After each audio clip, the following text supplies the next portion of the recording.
अस्सलाम वालेकुम स्टूडेंट्स। हमारा नेक्स्ट टॉपिक है मूवमेंट ऑफ इनर्शिया। तो movement of inertia is the product of mass of a body and square of its perpendicular distance from the axis of rotation is called movement of inertia. Product of the mass of a body and square of its perpendicular distance from the axis of rotation is called movement of inertia. एक body की मास और axis of rotation से इसका जो perpendicular distance है उसके square का product जो है वो मूवमेंट ऑफ इनर्शिया कहलाता है। इसको हम आई से शो करते हैं। फ़र्ज़ करें इस तरह एक बॉडी जो सर्कल में मूव कर रही है,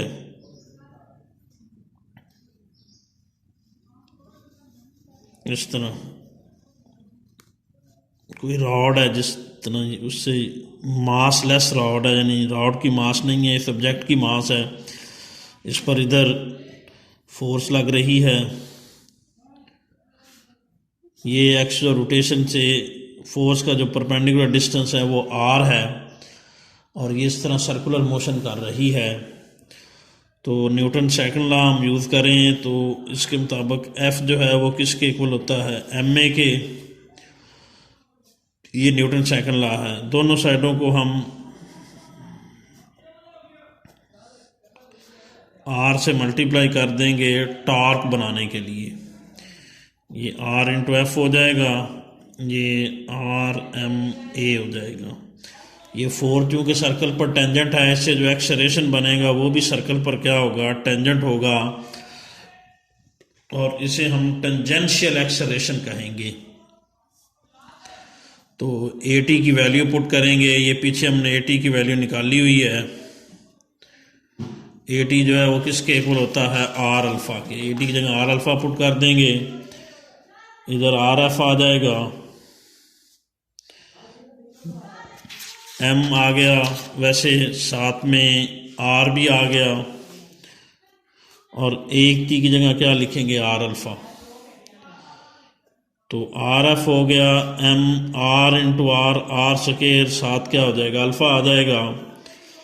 तो स्टूडेंट ये आर इंटू एफ ये टॉर्क के बराबर होता है। वैसे तो टॉर्क का फार्मूला जो वेक्टर फॉर्म में हमने पीछे पढ़ा था वो तो ये था ना कि टॉर्क इज इक्वल टू होता है आर वेक्टर क्रॉस क्या होता है, एफ वेक्टर। तो इसको खोलें तो ये आता है आर की मैग्नीट्यूड, एफ की मैग्नीट्यूड, साइन थीटा। अगर सिर्फ मैग्नीट्यूड लिख रहे हो तो फिर एन हैट नहीं लगता। और यहाँ देख लें इस केस में आर और F R perpendicular to each other having angle 90 between them. इस केस में आर और एफ के दरमियान वाला एंगल 90 का है। तो टॉर्क जो है वो किसके इक्वल होगा, आर एफ के। इसलिए हमने टॉर्क आर एफ की जगह टॉर्क पुट कर दिया। और ये जो एम आर स्क्वायर है इसको मोमेंट ऑफ इनर्शिया कहते हैं और इसे हम आई से शो करते हैं। Product of mass of body and square of its perpendicular distance, यानी R square from axis of rotation is called moment of inertia. इसको आई से शो करेंगे, ये इसका फार्मूला होगा। ये इधर पुट करेंगे तो आर एफ की जगह क्या लिखेंगे, टॉर्क, एम आर स्क्वायर की जगह आई लिखेंगे, साथ क्या हो जाएगा, अल्फ़ा आ जाएगा। ये आपको पीछे बताया था कि मोमेंट ऑफ इनर्शिया जो है वो बेसिकली बॉडी की एंगुलर मास होती है। यानी जैसे लीनियर वेलोसिटी v है, एंगुलर वेलोसिटी ओमेगा है, लीनियर एक्सेलरेशन a है, एंगुलर एक्सेलरेशन अल्फ़ा है, लीनियर फोर्स f है, एंगुलर फोर्स टॉर्क है, वैसे ही लीनियर मास m है और एंगुलर मास जो है वो मोमेंट ऑफ इनर्शिया I है। यानी ये इक्वेशन जो है ना वो बेसिकली इस इक्वेशन की एक शक्ल है, F is equal to M A. यानी ये न्यूटन सेकंड लॉ की लीनियर फॉर्म है और ये न्यूटन सेकंड लॉ की कह लें एंगुलर फॉर्म है। तो ये लीनियर फोर्स F होगी, एंगुलर फोर्स टॉर्क होगा, लीनियर मास M, एंगुलर मास होती है मोमेंट ऑफ इनर्शिया। याद रखें लीनियर मोशन में फोर्स F होती है और एंगुलर मोशन में ये काम टॉर्क करता है। लीनियर मास m होती है और एंगुलर मोशन में मास मोमेंट ऑफ इनर्शिया I होता है। लीनियर एक्सेलरेशन a और एंगुलर एक्सेलरेशन अल्फा होता है। तो इसका अगर हम यूनिट देखें तो ये फार्मूला है मोमेंट ऑफ इनर्शिया का। मास का यूनिट क्या होगा किलोग्राम, आर का यूनिट क्या होगा मीटर, और ऊपर क्या है उसका स्केयर, इसका यूनिट बनेगा किलोग्राम मीटर स्केयर, ये इसका यूनिट होगा। और आगे हम इसकी अगर डायमेंशन देखें,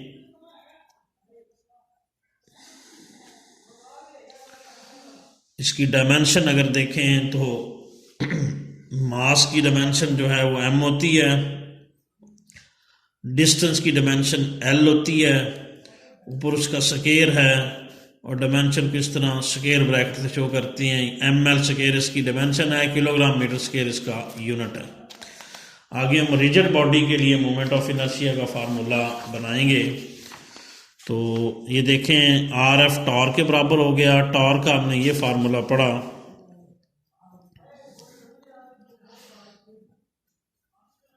एम आर स्केयर अल्फा, ये वाला है, आर एफ टॉर्क के बराबर हो गया, इधर ये एम आर स्केयर अल्फा आ गया।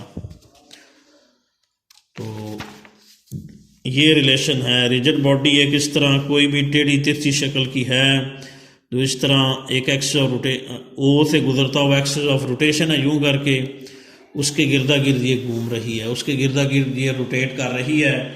जब ये मास अपने एक्सिस के गिर्द रोटेट करेगी तो इसकी मुख्तलिफ जो टुकड़े हैं, इसके मुख्तलिफ मालिक्यूल्स जो हैं जिनसे ये बनी हुई है रिजिड बॉडी, वो दायरे में हरकत करेंगी। सेंटर के करीब वाली मासेस छोटे दायरे में हरकत करेंगी, सेंटर के से दूर वाली मासेस बड़े दायरे में हरकत करेंगी। यानी ये जब यूं करके रोटेटरी मोशन करेगी तो इसकी मुख्तलिफ मासेस दायरे में मूव करेंगी। फ़र्ज़ करें रिजिड बॉडी n तादाद में छोटी छोटी मासेस पर मबनी है।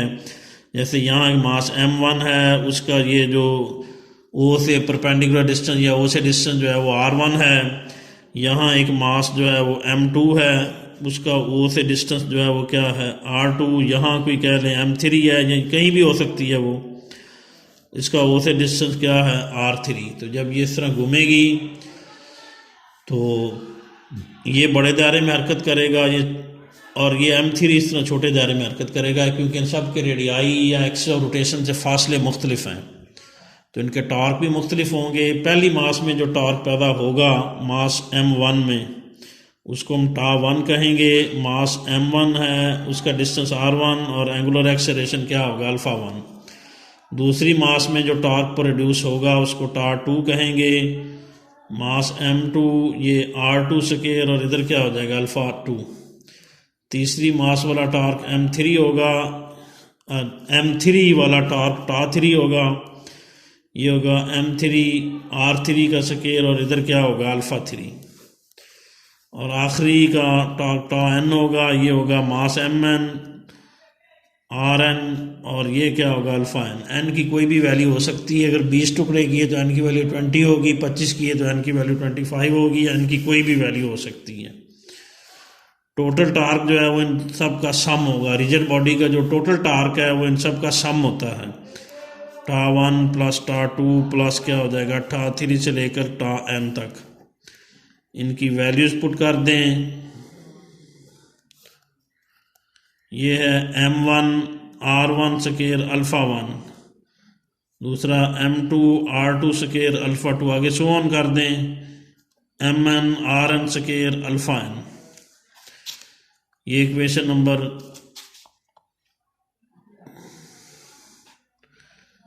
यहाँ पर चलिए 1 कह दें इसे।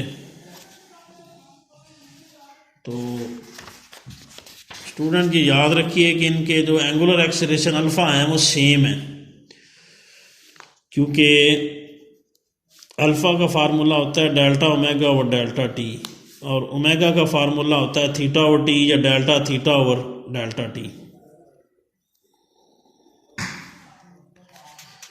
तो जब ये इस तरह रोटेट करते हैं तो सबका एंगल सेम रहता है। ये पीछे भी बताया था, सबका एंगल सेम होगा तो सबका ओमेगा सेम हुआ, ओमेगा सेम होगा तो अल्फ़ा भी सबका तमाम मासेस का एक जैसा होगा।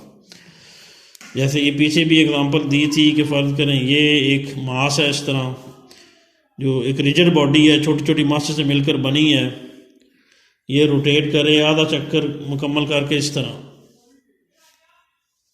इधर आ जाए, तो ये मास जो है ना वो इधर आ जाएगी घूम के, ये मास जो है वो क्या होगी, इधर आ जाएगी, ये मास इधर आ जाएगी। तो इसका डिस्टेंस ज़्यादा होगा, इसका कम होगा, इसका कम होगा। रेडियस या रेडियस कह लें या सेंटर से डिस्टेंस आर, इसका ज़्यादा है, इसका कम, इसका और कम, लेकिन एंगल सबका सेम है। यानी ये जब इधर आएगा इसका एंगल भी 180 डिग्री होगा, ये मास जब इधर आएगी इसका एंगल भी 180 डिग्री होगा, ये जब इधर आएगी तो इसका एंगल भी क्या होगा, 180 डिग्री होगा। इन सब का एंगल सेम होगा घूमते हुए।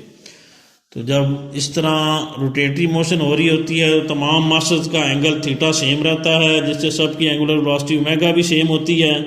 ओमेगा सेम हो गया तो सबका एंगुलर एक्सेलरेशन अल्फ़ा भी सेम होगा।